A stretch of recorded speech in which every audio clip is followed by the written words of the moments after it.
rebel group have agreed a truce, their latest step towards peace after almost 60 years of conflict. The National Liberation Army, ELN, said it would stop fighting from Thursday ahead of a full ceasefire in August. Colombia's defense minister confirmed the armed forces would also be told to halt offensives from that time. However, the ELN said it would defend itself from any attacks by the military or other armed groups. The announcement comes after the 6-month ceasefire was agreed last week. This is due to come into force on the 3rd of August. If it holds, it would be the longest halt in the conflict the ELN has agreed to since first taking up arms against the Colombian state in 1964. But there is skepticism about it succeeding. ELN members killed 3 policemen in northeastern Colombia on the day the ceasefire was announced, and a week earlier government forces killed 6 soldiers from the group in the east of the country. Colombian President Gustavo Petro himself, a former member of the now defunct M19 rebel group, promised to bring total peace to the country during his presidency when he took power last year. He has yet to sign the ceasefire decree, according to local media. The guerrilla group and the Colombian state are due to continue their peace negotiations in Venezuela from August. Previous negotiations with the ELN are part of the historic 2016 peace deal with the larger revolutionary armed forces of Colombian FARC rebel group failed. That deal has been shaky at times, but still bring to an end the longest guerrilla conflict in the Americas. The ELN has thousands of members and is accused of getting funds through drug trafficking and illegal mining. Humanitarian groups have said that thousands of people have been forced to leave their homes due to fighting over territory between armed groups such as the ELN.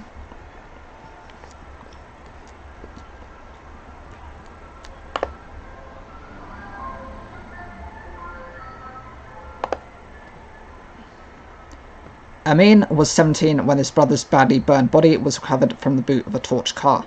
My brother unfortunately fell into drugs early, he says, his face impassive as he glances up at the scruffy high-rise flats that surround us. We sit talking about his brother, who had trafficked drugs before his murder in one of Marseille's most notorious neighbourhoods.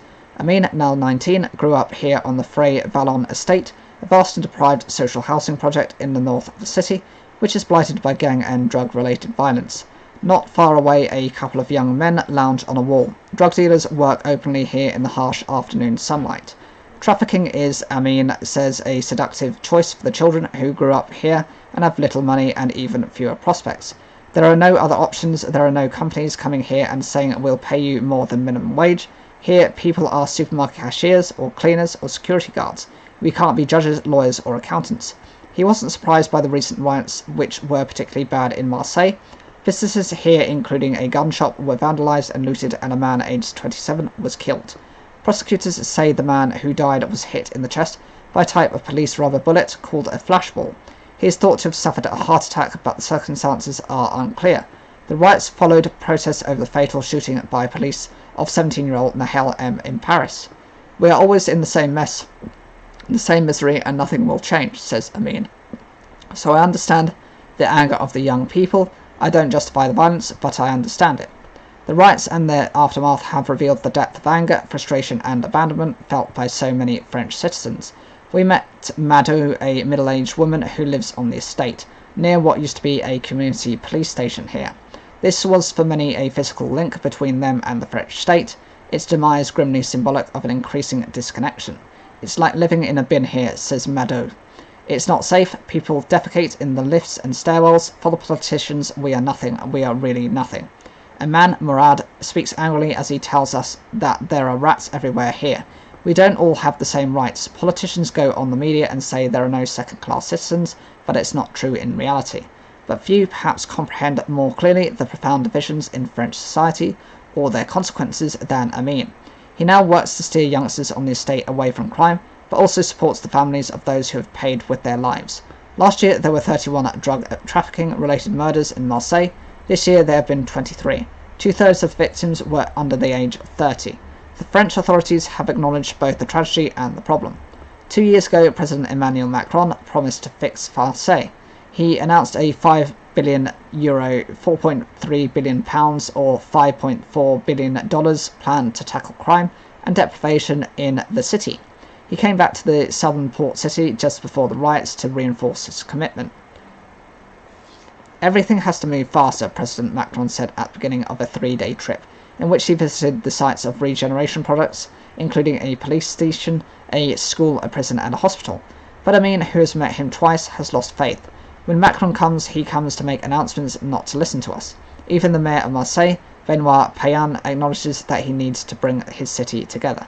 For too long, my town has been divided between people who are poor and people who are not, between those who are considered by the public authorities and those who are not. It is supposed to be a fundamental French value, but here égalité or equality is now an ambition.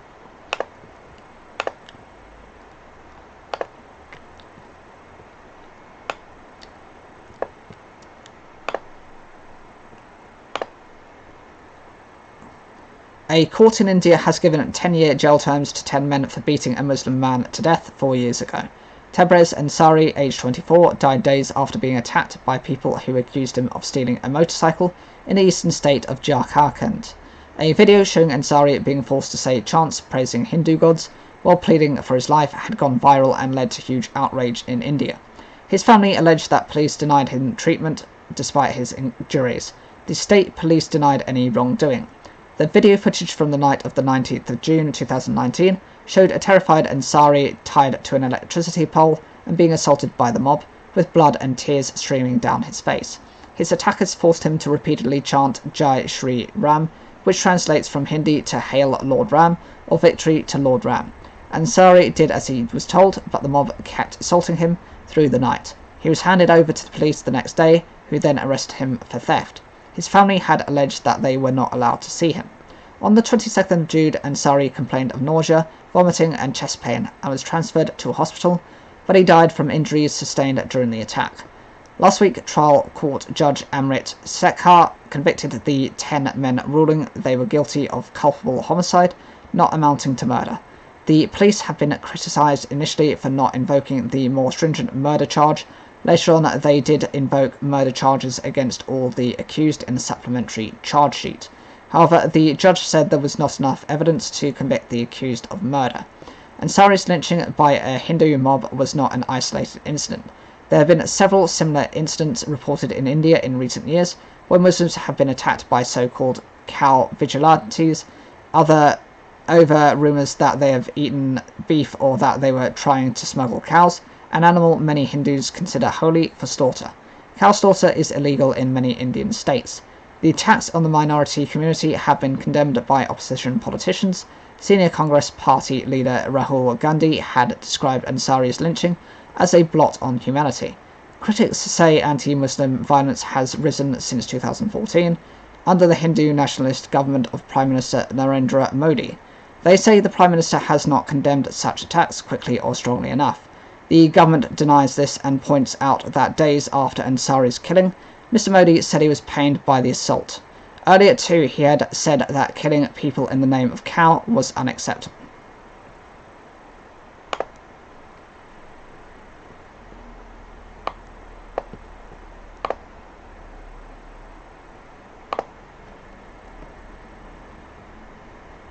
The US Secret Service is investigating after cocaine was found at the White House on Sunday night. The discovery in the West Wing, which contains the Oval Office and other working areas for presidential aides and staff, led to a brief evacuation. Secret Service agents found the suspicious powder in an area that is accessible to tour guides while doing a routine inspection. President Joe Biden and his family were at Camp David in Maryland at the time.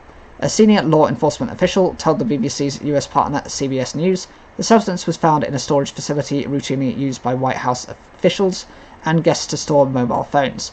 The White House complex was closed as a precaution around 8:45 p.m. local time, or 45 past midnight Greenwich Mean Time on Sunday after it was discovered. A preliminary test later confirmed the substance was cocaine. The Secret Service will lead a full review of how it got into the White House, officials told CBS. They said cameras and entrance logs would be examined to determine who had access to the area where it was found. Cocaine is a Schedule II drug under the Controlled Substances Act, meaning it has a high potential for abuse, according to the US Drug Enforcement Administration. The West Wing is a large multi-level part of the White House that contains the offices of the President of the United States, including the Oval Office and the Situation Room. It also houses the offices of the Vice President, the White House Chief of Staff, the Press Secretary, and hundreds of other staff who have access.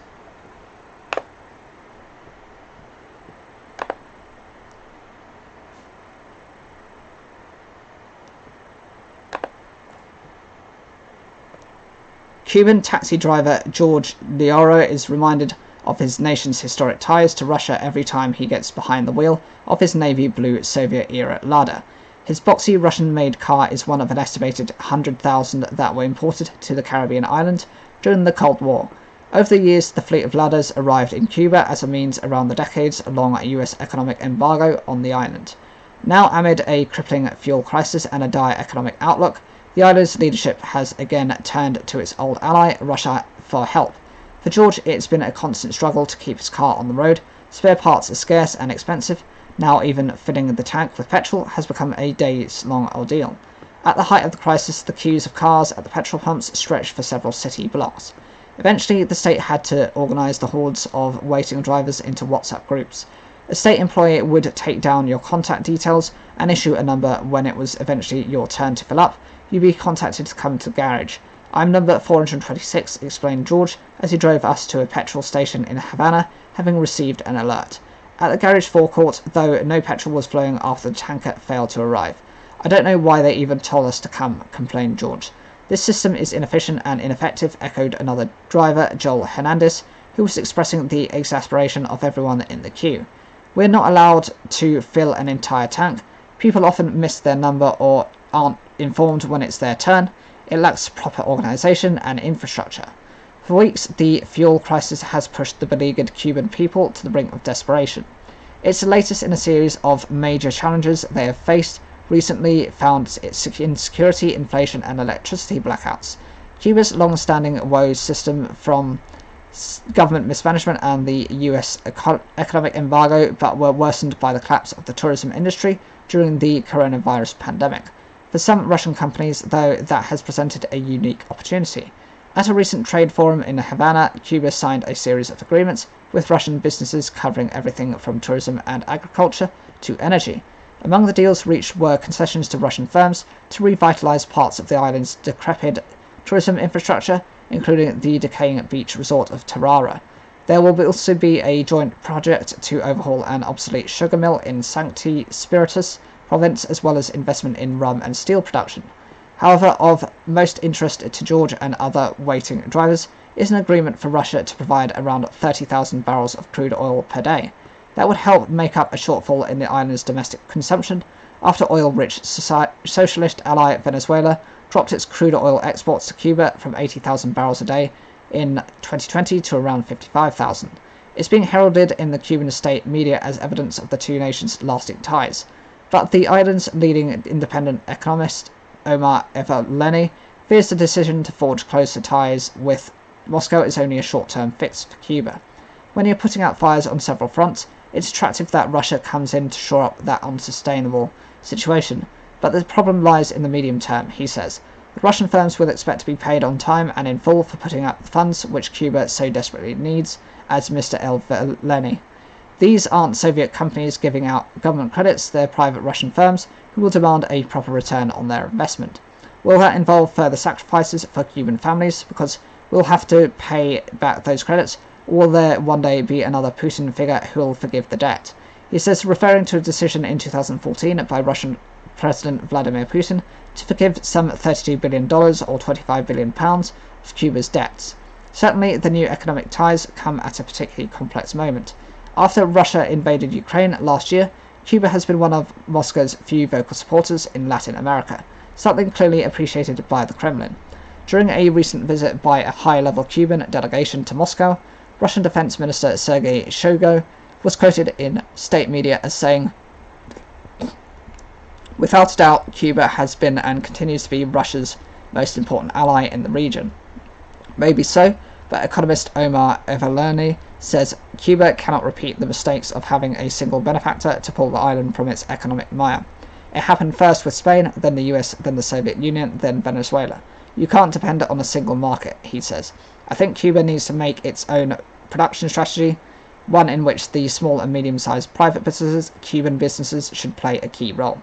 At the end of a sweltering day outside the petrol station, George Leroro was eventually able to fill up his larder. But like the Cuban Revolution itself, it's essentially running on fumes, only able to maintain momentum with Russia's help, and in need of a major overhaul in the years ahead.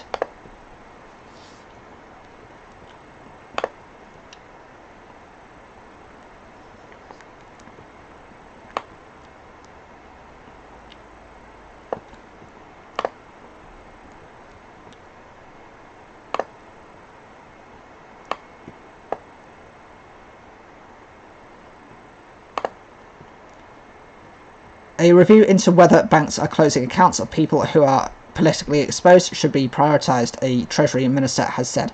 In a letter to the Financial Conduct Authority, Andrew Griffith said it was vital elected officials could access banking accounts. It comes after Nigel Farage said his accounts were being shut for political reasons, something people familiar with the decision dispute. The FCA has been contacted for comment. Mr Farage tweeted he was delighted the government was putting pressure on the watchdog to act. Someone classed as a politically exposed person, or PEP, generally presents a higher risk for financial institutions, as they are deemed to be more exposed to potential involvement in bribery and corruption by virtue of their position and the influence they may hold. As a result, banks are required to do extra due diligence on them. Mr Griffith, who is Economic Secretary to the Treasury, said in his letter to the financial watchdog that while he recognised the importance of measures to prevent money laundering, it is crucial that an appropriate balance is struck so that elected officials and their families can access banking services. He added that it had been made clear that some financial institutions may be failing to strike the right balance of taking a proportionate approach based on a careful evaluation of the actual risk. The government is clear that domestic PEPs should be treated in a manner which is in line with their risk, and that banks should not be closing individual accounts solely due to their status as a PEP, Mr Griffith said. This week, Mr Farage, who is the former leader of UKIP, the Brexit Party, and a former member of the European Parliament, said his bank was closing his accounts without justification. He said he believed his account was being shut because of his status as a PEP, and that he had since been turned down by 9 other lenders. But the BBC has been told by Mr Farage fell below the financial threshold required. To hold an account at Coutts, the prestigious private bank for the wealthy, on Tuesday Mr Farage did not dispute the fact that he did not meet Coutts' threshold, but added they didn't have a problem with it for the last 10 years. He added, "Are you telling me that all the other banks say it was a PEP thing, and Coutts wasn't? Draw your own conclusions." In response to the letter to the FCA, Mr Farage tweeted he was delighted that the Chancellor and City Minister are putting pressure on the FCA to review why banks are giving UK PEPs such a hard time. Even better would be to change the law. It is an EU directive and a Brexit government ought to deal with it, he added. The Treasury has previously said it would be a serious concern if financial services were being denied to those exercising their right to lawful free speech. A spokesman said, "We are already looking into this issue and have passed a law that requires the Financial Conduct Authority to review how banks treat politically exposed persons so we can strike the right balance between the customer's right to free speech and the bank's right to manage commercial risk."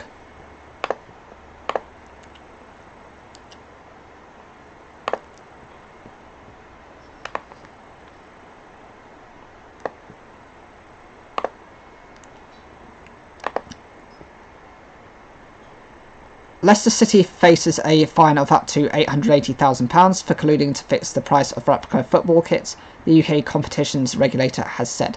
The Competition and Markets Authority, CMA, said the club and retailer JD Sports had admitted to anti-competitive behaviour, including price-fixing conduct. It said both broke competition law between 2018 and 2021 with an illegal deal on clothing sales. The club has accepted the CMA findings. The 2015 to 2016 Premier League champions and their parent companies have subsequently agreed to pay a fine of up to the maximum penalty of £880,000, the CMA said. JD Sports will avoid a fine after reporting the illegal activity. The provisional findings of the CMA investigation revealed that in August 2018, JD Sports said it would stop selling Leicester City branded clothing online for the 2018 to 2019 season, and in January 2019, JD Sports agreed it would not undercut the club in terms of online sales for the following season by making Leicester City items exempt from free delivery. It said JD Sports continued the agreement to sell all Leicester City clothing, with the delivery charge until at least January 2021. Michael Grenfell, the CMA's Executive Director of Enforcement, said strong and unimpeded competition between retailers is essential to consumers' ability to shop around for the best deals. Football fans are well known for their loyalty towards their teams. In this case, we provisionally found that Leicester City FC and JD Sports colluded to share out markets and fixed prices, with the result that fans may have ended up paying more than they would otherwise have done. Both parties have now admitted their involvement, allowing us to bring the investigation to a swift conclusion. The fine that Leicester City FC and its parent companies have agreed to pay sends a clear message to them and other businesses that anti-competitive collusion will not be tolerated. The club, which was relegated to the Championship last season, stressed none of its current directors or senior management were involved in the arrangements. These arrangements related to a limited number of bulk orders by JD Sports, which were accepted by the club's retail sales team over the relevant period, it said in a statement. There is no intention on the part of the club to unlawfully restrict the resale of the goods supplied and no material financial advantage to be gained from doing so, given the limited amount of kit supplied to JD Sports. However, the club accepts the CMA's findings and has taken steps to strengthen its training and compliance measures to ensure the club's retail operations fully comply with competition law. JD Sports also said no current or former directors or senior management of JD were involved in the offending conduct and that it signed a leniency agreement with the CMA last month. The company added JD has taken a number of steps to strengthen its competition compliance program, and the board reaffirms its commitment to making the necessary resource available, internal and external, to ensure that this is embedded into its daily operations. The announcement comes after a year with JD Sports, its rival Elite Sports and Rangers Football Club were handed fines over price fixing on replica kits.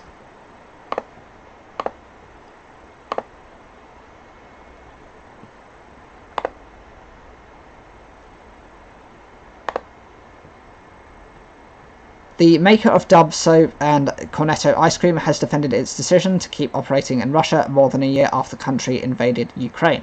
Unilever said that exiting was not straightforward, as its operations would be taken over by the Russian state if it abandoned them. It comes after a campaign group estimated the firm is contributing £579 million to the Russian economy annually. The moral rating agency accused the firm of facilitating Russia's invasion. Unilever must stop hiding behind its balance sheet and excuses to face the reality that selling an ice cream can allow Putin to pay for a bullet, said founder Mark Dixon. A host of Western companies from Apple to Levi's quit Russia in the wake of its illegal invasion of Ukraine last year, both for ethical reasons and because sanctions have made it difficult to operate in the country. However, some firms are still doing business there, such as US consumer goods giant Procter & Gamble, which has said it has limited its activities in the country. Unilever, which sells products in the UK, such as Marmite and Ben & Jerry's ice cream, said it had stopped exports and imports to and from Russia and ceased advertising there. It also claims to be selling only essential products in the country, including everyday food and hygiene products. But the moral rating agency MRA said that Unilever's production facilities in Russia continued to manufacture and sell most of its original goods in the country. It said its calculations accounted for the total amount Unilever paid into the Russian treasury annually, along with money spent on local suppliers, employees, and for other costs such as rent and technology. The MRA calculation starts with Unilever's admission in its 2022 annual report that its Russian business represents 1.4% of turnover, the group added. Referring the BBC to its most recent statement in February, Unilever said, "We understand why there are calls for Unilever to leave Russia. We also want to be clear that we're not trying to protect or manage our business in Russia. However, for companies like Unilever, which have a significant physical presence in the country, exiting is not straightforward."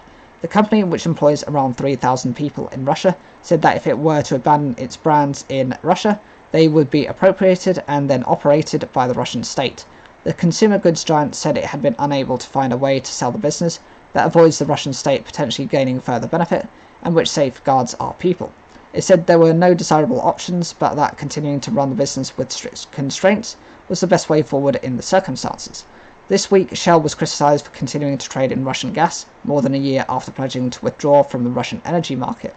The oil giant said the trades were the result of long-term contractual commitments and do not violate laws or sanctions.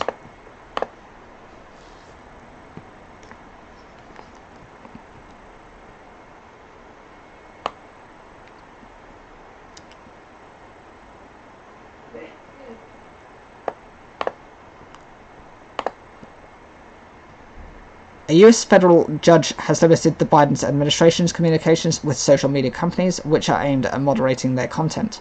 In a 155-page ruling on Tuesday, Judge Terry Doughty barred White House officials and some government agencies from contacting firms over content containing protected free speech.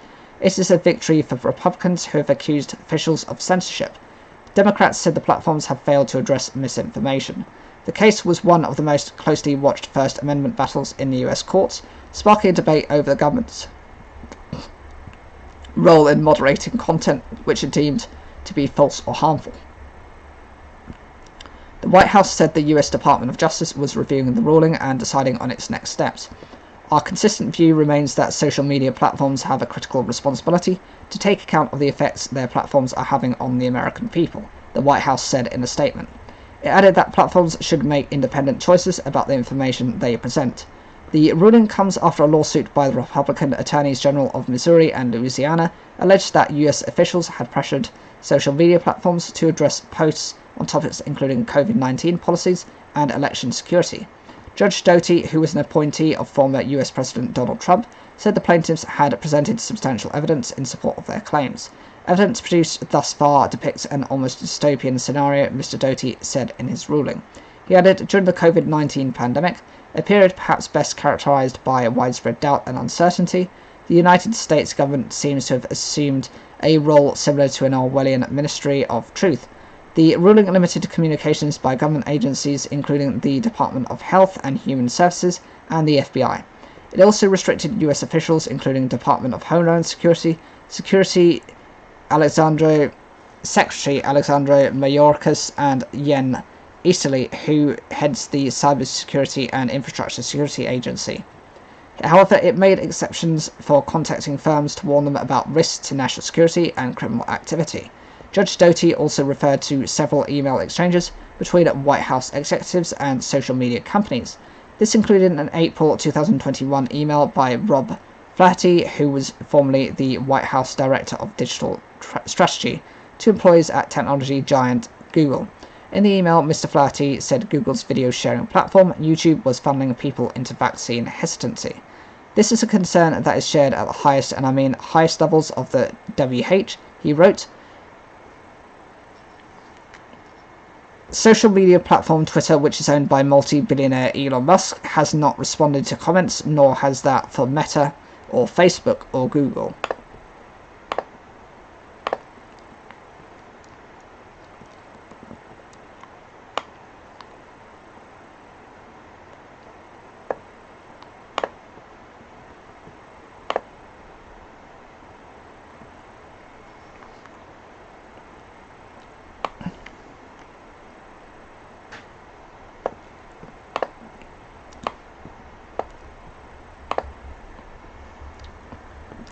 Parliament's Standards Watchdog is to publish the findings of an inquiry into groping allegations against former government whip Chris Pincher on Thursday. This has been told to the BBC. The report could lead to a by-election in his constituency if a suspension of more than 10 days is agreed. Sources familiar with the process said they expected the punishment to meet the threshold for a recall petition.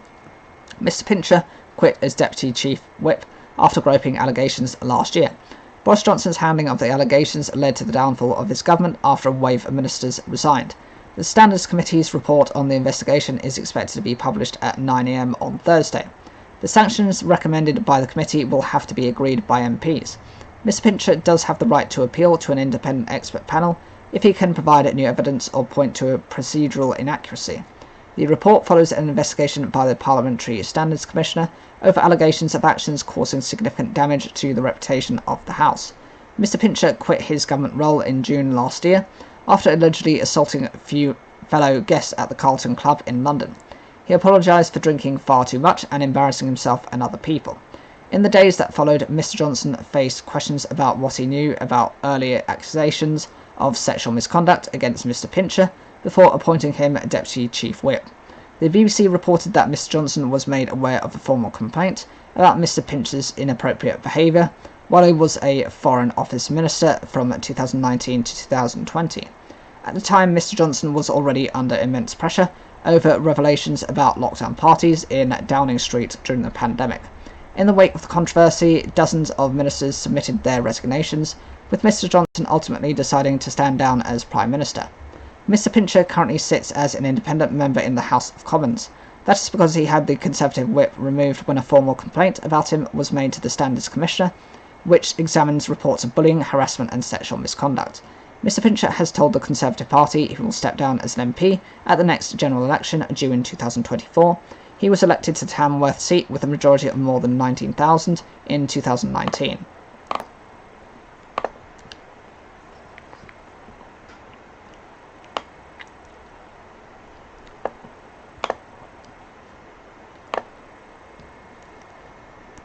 The media expert who drew up the UK's broadcasting rules has urged the watchdog Ofcom to decide whether politicians should be allowed to present TV programmes on news channels.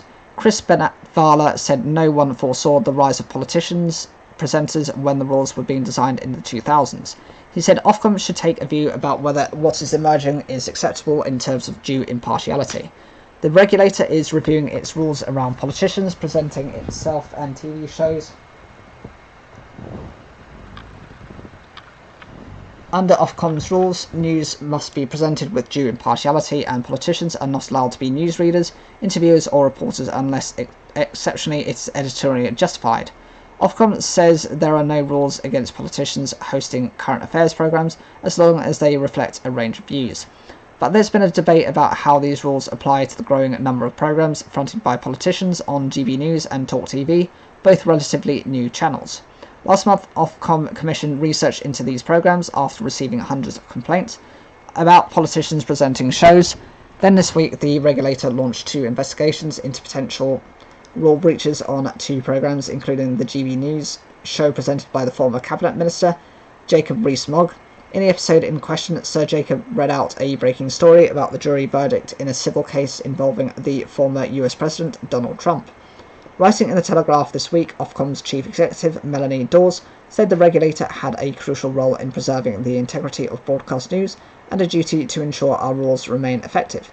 Mr McNarver was Ofcom's Director of Standards when the regulator's rules around politicians presenting programmes was introduced in 2005. He said to the BBC that in a changing media landscape, we need a grown-up debate about whether and how we want to apply due impartiality to news.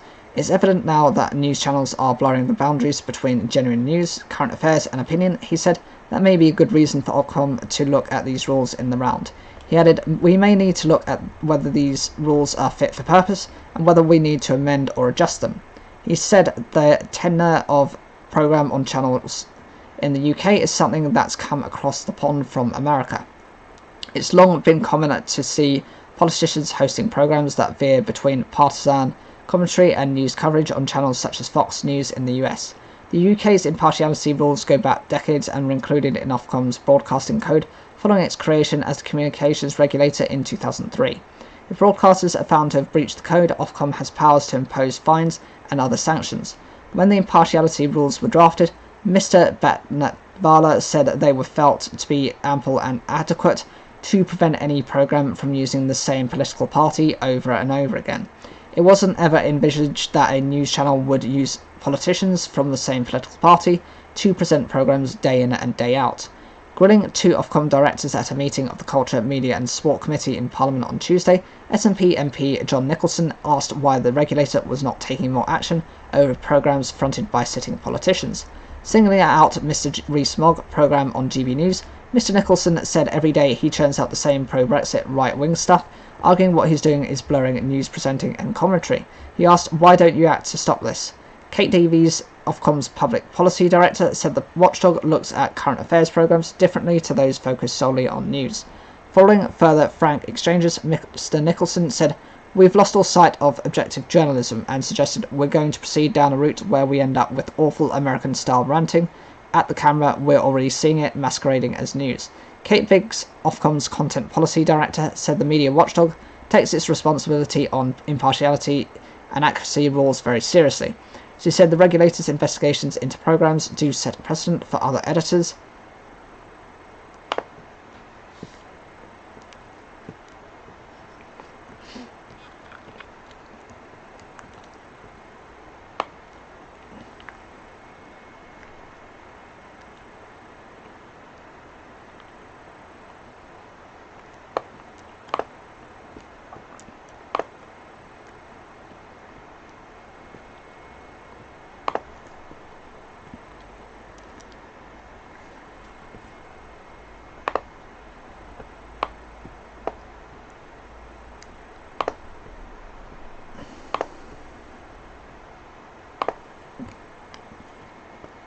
Sir Robin Miller is one of the UK's most successful record producers. He helped mastermind some of the biggest hits of the 1980s, working with the likes of Sade and Spandau Ballet. He lost his sight in his mid-30s, and this has shaped the way he works with artists. Singers who are very pretty or handsome without knowing it are quite disarmed by me, says Sir Robin. This suits his working method. To encourage artists to sing with emotion, he invites them to sing ugly. He tells me as we sit in his South London home studio. I want them to adopt mannerisms and facial expressions that reflect what they are going through. They need to do this so he can capture the emotional turmoil they feel inside. It's easier to not care what you look like when you are working with a blind producer, he reflects. So Robin grew up in North London and loved music from an early age, showing an aptitude for playing the guitar. However, his world changed at the age of 16 when he found out that he would progressively go blind because of the genetic condition retinitis pigmentosa. It was a stroke of luck that gave him his initial ticket into the music world. His sister married Mick Taylor, who joined the Rolling Stones in 1969. He toured with the band and observed the magic of the music-making process. He tried a range of jobs, including being a solo musician, before setting up his own music label in studio in London. Possessing a nose for business, he created a record label and management business in parallel to his recording work, which over time has made him millions. His biggest hits came in the 1980s, from his recordings with Fine Young Cannibals, Boy George, who nicknamed him Golden Ears, Terence Trent, Derby, Spandau Ballet and Everything But the Girl. But the record that cemented his reputation was Diamond Life by Sade, one of the best-selling albums of the decade, containing smash hits Smooth Operator and Your Love Is King. It was during the recording of Sade's follow-up album in France in the mid-80s that he finally lost his sight completely. Rather than tell the band, though, he started an argument as an excuse to leave, then phoned his wife, asking her to come out and take him home, which is where it hit him. Hung on the walls of his house were his gold and platinum discs. I thought, I can't even see these wretched things anymore. What's it all for? Smash, smash, smash. But I think it's important to note that the next day my wife and I put them back up and pieced them together and got them reframed. When a person's got a disability, you have this feeling you are trying to crawl out of a big hole. You've got to the point where your elbows are on the grass, but your feet are still dangling. Every day you are focusing on trying to get out of that hole, but sort of knowing that you can't, then every now and then you lose your footing and fall back down. In France, I fell down the black hole, but pretty quickly you want to scramble up. There is a natural buoyancy in our human nature. With his disc restored to pride of place, he got back to work in the studio. Artists like Laura Marling and Emily Sandé have enjoyed his services since. Many in the music industry fear the rise of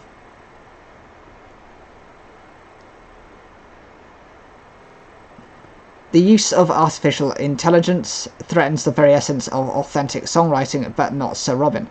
Artificial intelligence is in the news, but it is not new for the music industry, he argues. Computer-generated music was used by The Who and Pink Floyd, and even the autotune technology in Cher's 1998 hit Believe is another example of AI in action.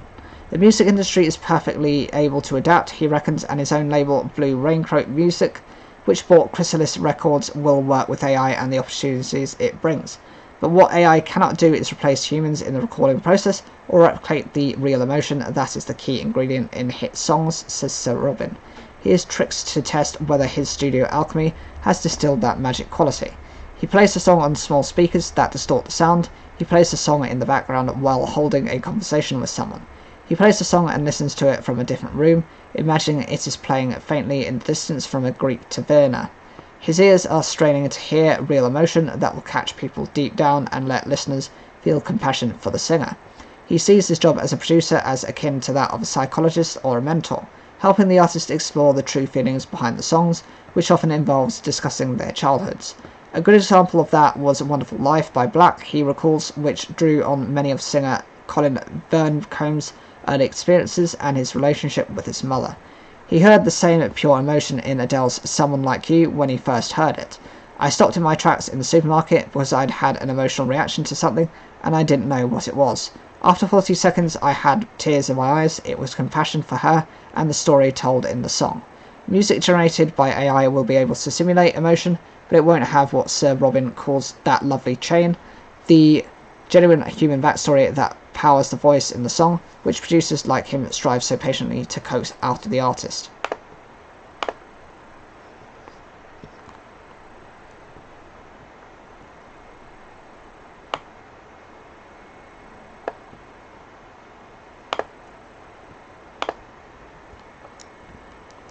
Bracelets, phones and sweets, they're just some of the items that have been thrown at artists on stage recently.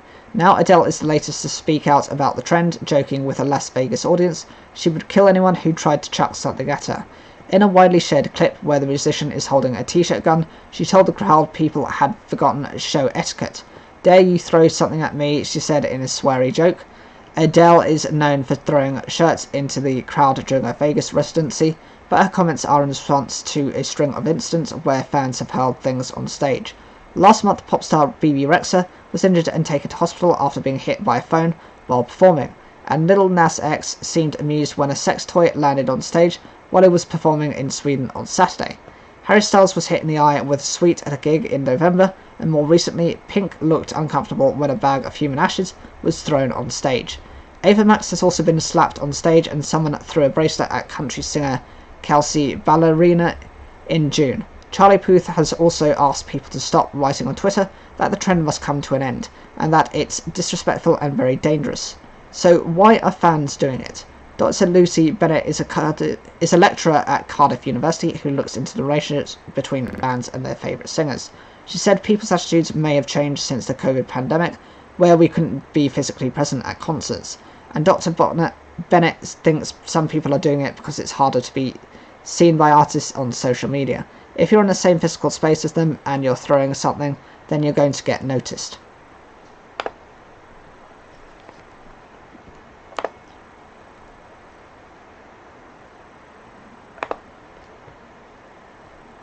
A study assessing the emotional benefits of drumming for teenagers with autism is being carried out in schools.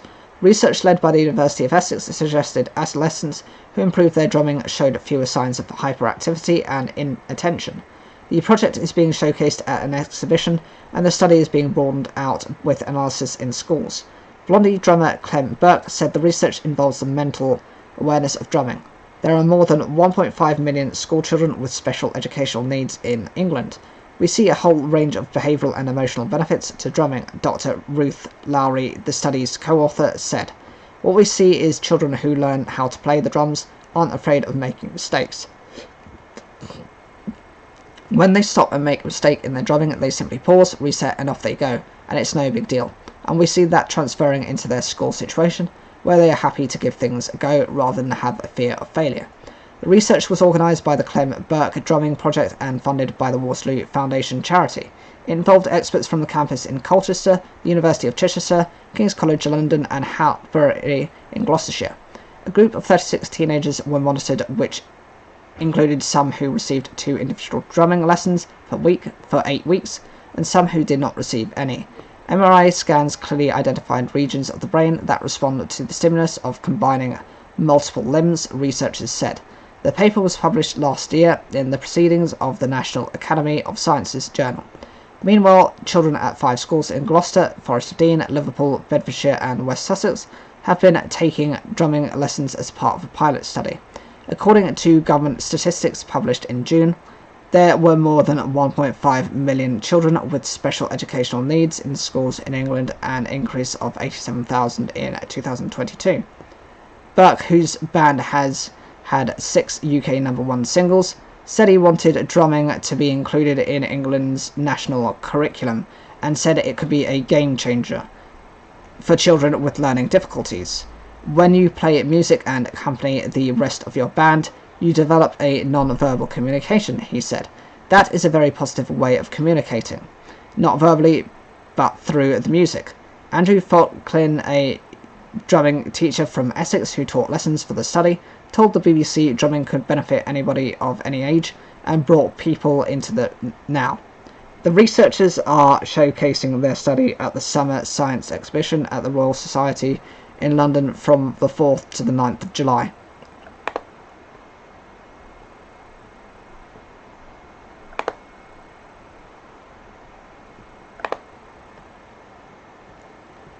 TV series Byker Grove is to make a comeback, produced by former stars Ant and Dec. The children's series, set in Newcastle, aired on the BBC from 1989 to 2006 and focused on the lives of youngsters who attended the youth club of the same name. It saw Ant McPartlin and Declan Donnelly find fame as PJ and Duncan. The pair, who will be executive producers on the reboot, said they were beyond excited.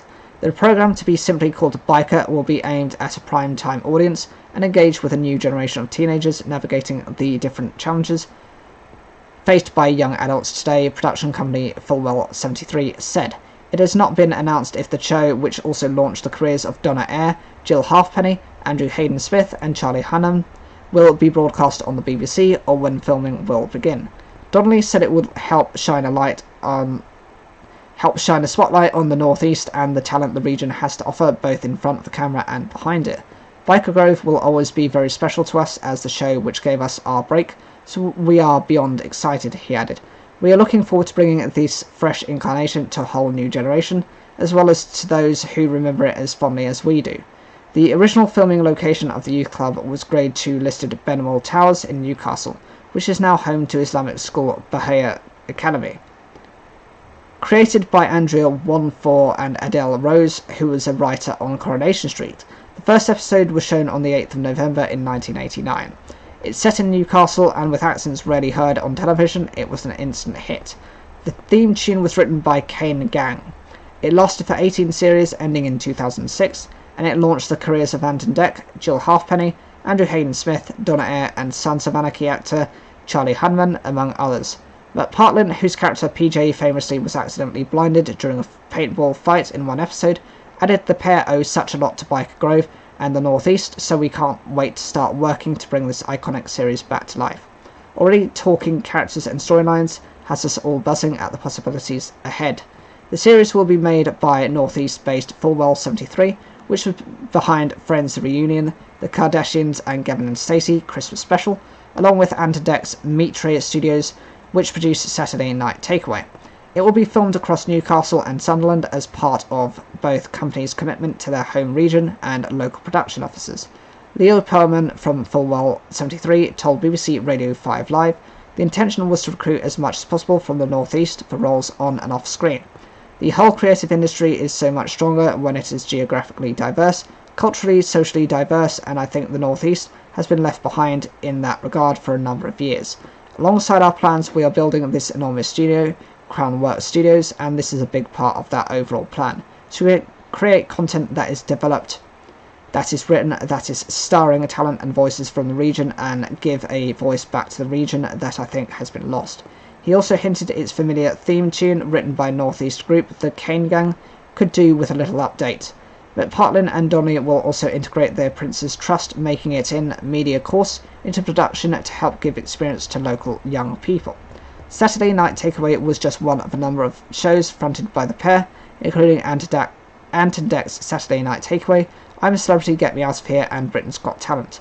The pair, who have won the National Television Awards Best TV Presenter category every year since 2001, moved into primetime after working on children's TV shows such as The Ant and Dec Show and SMTV Live, prompted by their appearance on Byker Grove.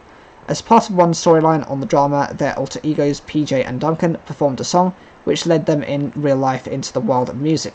They recorded 2 albums in their characters' names and over 4 years had 14 top 20 hits, with the famous being Let's Get Ready to Rumble, nominated for a Brit Award. The final episode of Byker Grove in 2006 saw the characters realising they were actors in a TV show before a T-Rex showed up, ate some mummies, and was then shot by a spaceship. It concluded with all the characters and the Byker Grove building seemingly being blown up by explosives.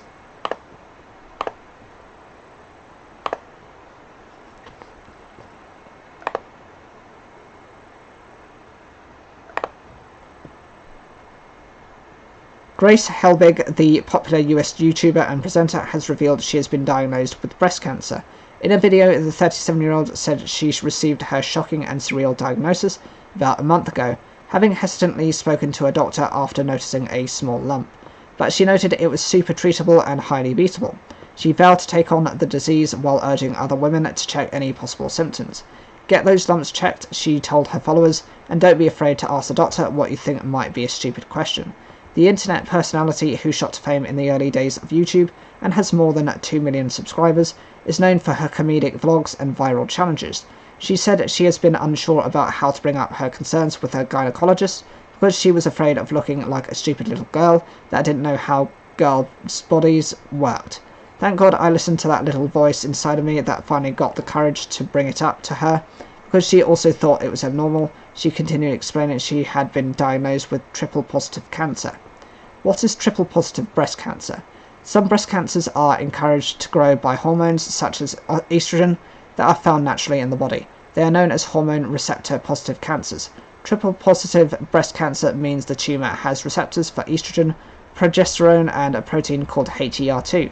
These cancers are much more likely to respond to drug treatments that target these hormones to help stop the cancer cells dividing and growing. Helbig created the podcast This Might Get Weird alongside Mamrie Hart before going on to host her own comedy talk show, The Grace Helbig Show, on the E! Network from 2015. Since 2021, she has been the voice of Cindy Bear in HBO cartoon Jellystone. She said her treatment plan now includes 6 rounds of chemotherapy, followed by hormonal therapy. We're going for cure, not remission here, she added, which is exciting, encouraging, helpful and good.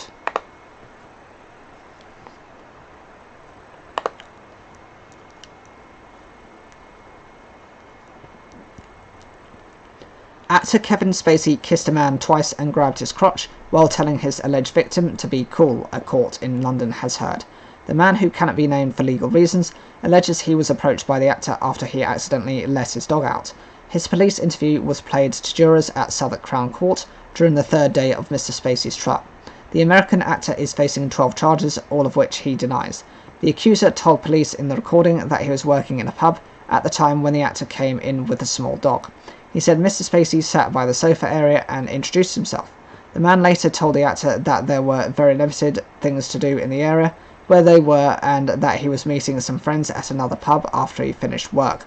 The man told the detective that Mr. Spacey replied, "Cool, I might see you down there." When the man got to the other pub, he said he heard an American accent calling his name and looked up to see Mr. Spacey. The complainant then told the detective that he and others then went back to where Mr. Spacey was staying for some drinks. It was during the drinks that the complainant said he was looking for a coat in one of the cupboards and remembered a little dog shooting out between his legs. The man said he turned around, picked up the dog and put the animal back in the room. It was then he alleged that the actor came towards him in a huggy motion. We did an awkward man hug, he hugged me, I did a sort of pat on the back type of thing.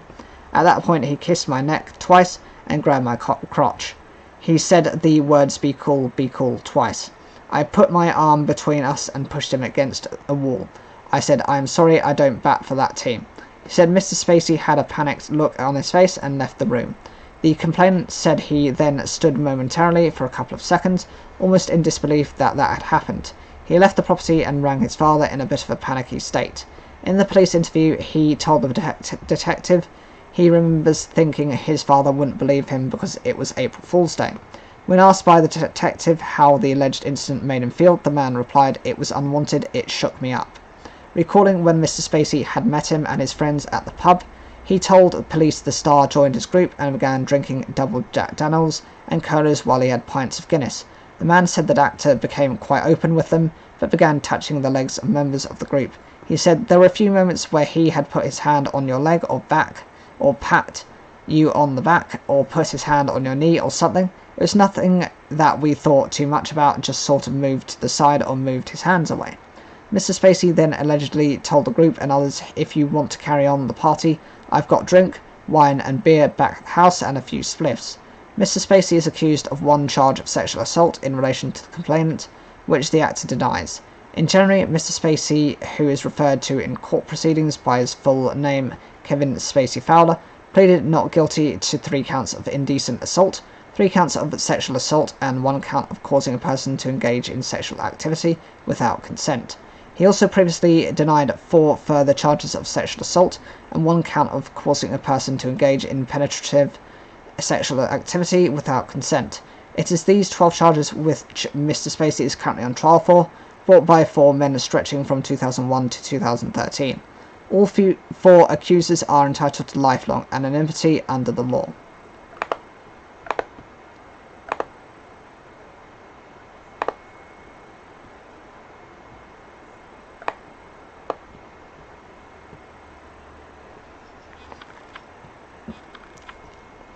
Two little owl chicks are being cared for by a rescue centre after being discovered under the Pyramid stage during Glastonbury Festival.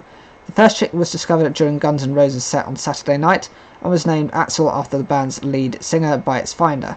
The next day, local animal rescue centre Secret World received a call about a second chick under the stage. Centre staff named this one Slash after the band's guitarist. Secret World said the owl's nest had been clearly abandoned due to the noise and disturbance. The first chick was transferred to Secret World in Highbridge from RSPCA West Hatch Wildlife, was found under the stage left steps of the Pyramid stage during Guns N' Roses' headline performance on the 24th of June. Both Axel and Slash are now in an outside aviary at the rescue centre. A spokesperson said the chicks, although a little camera shy, were both doing well. David Plant, fundraising manager at Secret World, said it was possibly the most unusual disturbance case we've heard about this year, but it just goes to show the importance of checking your surroundings for wildlife before any activity. He added, when Guns N' Roses were playing Welcome to the Jungle, I'm sure they didn't realise how close they actually were to wildlife. The Pyramid stage frame is left in place all year when the land returns to being a dairy farm. Clearly a pair of little owls thought it would be a good place to make a nest, said Mr. Plant. They are a cavity nesting species, favouring holes in old trees, but they have been recorded nesting in rabbit holes and take well to man-made nest boxes. It looks like the parents sadly abandoned their nest once festival preparation began, so it's difficult to say how long the chicks were left alone. We're so grateful to the people who found and helped them. They must have been terrified after enduring almost 2 full days of loud music. The rescue organisation is making plans to return the owl chicks to the wild once they are old enough. It will allow them the chance to experience some November rain, added Mr. Plant.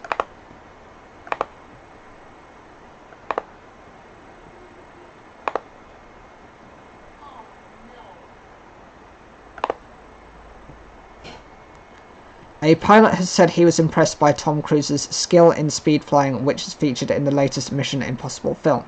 It is similar to paragliding, but with a smaller canopy, allowing speeds of around 50 miles per hour, inches above the ground. The star was seen parachuting into the Buttermere area in September 2021, but the footage has just been released. Gordy Oliver, who was run flying courses for 10 years, said it was one of the world's most dangerous sports. The movie team agreed, saying it was incredibly unpredictable. Cruise was spotted in Cumbria in September 2021, skydiving out of a helicopter. It was just one of a number of stunts carried out on the Lakeland Fells. The actor has played secret agent Ethan Hunt in 6 Mission Impossible films, the first in 1996. After completing paragliding training in France, the 61-year-old said he had been training for a few years in speed flying, describing it as a very delicate and beautiful sport. Mission Impossible Dead Reckoning director Christopher McQuarrie said, while it may look similar, speed flying is not skydiving. Skydiving is fairly predictable, speed flying is incredibly unpredictable. Flying close to rocks looks quite beautiful, but behind the scenes, we were all in absolute terror. The filming above Buttermere saw the actor fly about 2 to 3 times faster than paragliding, with rapid swells and drops. Mr. Oliver from Bassenwaite told BBC Radio Cumbria it was a great way to get down a fellside. So rather than floating above around the Lake District mountains, it allows us to skim down the hillsides at a great rate of knots and inches above the ground, he said. The Mission Impossible guys aren't bigging it up when they say it is one of the world's most dangerous sports to be flying at 50 to 60 miles per hour, trying to get as close to the ground as they can, hitting bits of grass as you fly down the mountains. It's highly dangerous. If you get it wrong, it's going to be a messy outcome.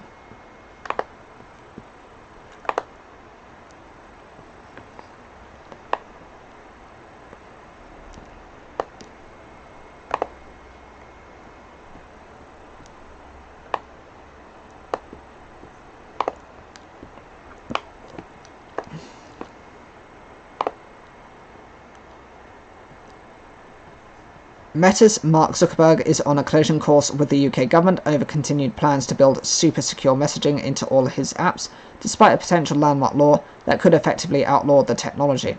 Around the world, governments that also oppose the popular technology are watching the showdown closely to see who will blink first.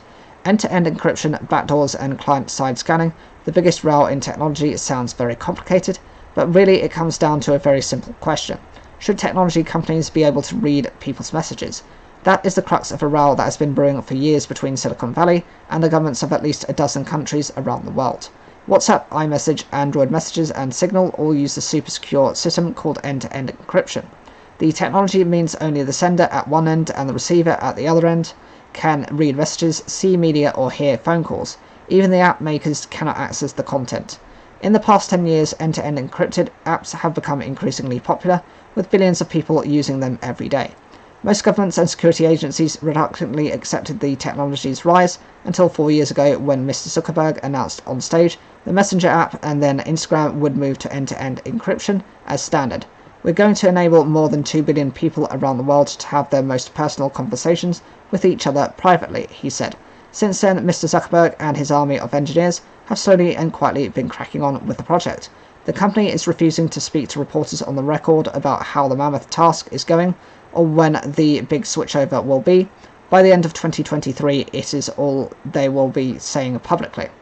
Meanwhile, the calls to stop the switchover or build in safeguards have been growing louder. Authorities in the UK, Australia, Canada, New Zealand, United States, India, Turkey, Japan, and Brazil, plus law enforcement agencies such as Interpol, have criticised the technology. But no government in the democratic world has risked passing a law that will interfere with these popular apps, until now. Making technology companies built in some sort of technical backdoor to allow messages to be scanned for illegal material is one of the central tenets of the UK's wide-reaching online safety bill, which looks likely to be passed into law in the near future. Police officers, if they can no longer ask Meta for the contents of people's messages, will miss out on a key source of evidence they regularly use to convict criminals or terrorists, the government says. And there is particular concern about children being groomed online in secret. End-to-end encryption will see a huge boon to anyone who wants to hurt a child, Home Secretary Suella Braverman wrote to Mr. Zuckerberg on Monday. And on Wednesday, the National Society for the Prevention of Cruelty to Children, NSPCC, has released a YouGov survey it commissioned suggesting the British public wants police officers to be able to access people's messages to protect children. Of the 1,723 adults surveyed across the UK, 73% said technology companies should by law have to scan private messaging for child sexual abuse and disrupt it in end-to-end encrypted environments. Most already scanned for child sexual abuse on their services, leading to many successful convictions, the NSPCC said. It is now clear that companies who wish to pit children's fundamental rights to safety against their privacy rights of adults are out of step with the public and ultimately their user base, Dr. Richard Collard at the charity said.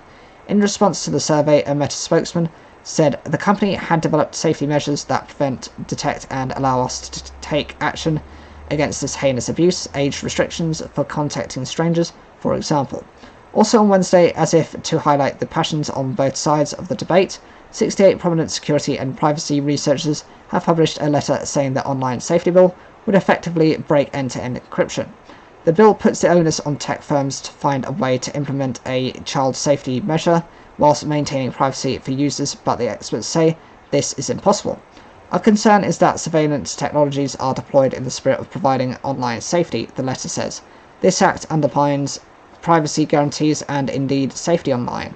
It also sets a precedent for repressive regimes around the world to monitor and control what people are sharing, experts say. WhatsApp and Signal, meanwhile, have said they would rather remove their services from the UK than degrade end-to-end encryption security. And to make matters worse for critics of the technology, Elon Musk announced in May he was building end-to-end encryption into Twitter messages. Switching to the technology is complex and expensive, as evidenced by Meta, but ultimately worth it, tech bosses think. After years of data scandals, big tech sees it as a key to rebuilding trust in its services. And in a happy coincidence, end-to-end encryption makes these embattled companies' tricky job of moderation a lot easier if they cannot see what users are sharing, then neither can the police see it.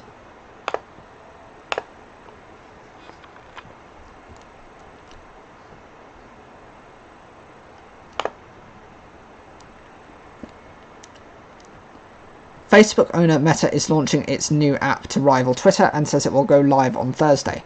The app, which it calls Threads and is available for pre-order on the Apple App Store, will be linked to Instagram. Screen grabs show a dashboard that looks similar to Twitter. Meta describes Threads as a text-based conversation app. The move is the latest in a rivalry between Meta boss Mark Zuckerberg and Twitter owner Elon Musk. Last month, the pair agreed to physical fight, though it is unclear how serious the two men were about actually holding a bout. Thank goodness they're so sanely run, Mr. Musk responded to a tweet about Threads in an apparent fresh swipe at Mr. Zuckerberg.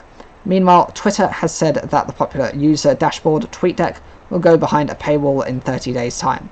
The move is the latest push by Mr. Musk as he tries to get users to sign up to Twitter's subscription services, Twitter Blue. On Saturday, the multi-billionaire restricted the number of tweets users could see, citing extreme data scraping. It appears from Meta's Threads app that it will be a free service, and there will be no restrictions on how many posts a user can see.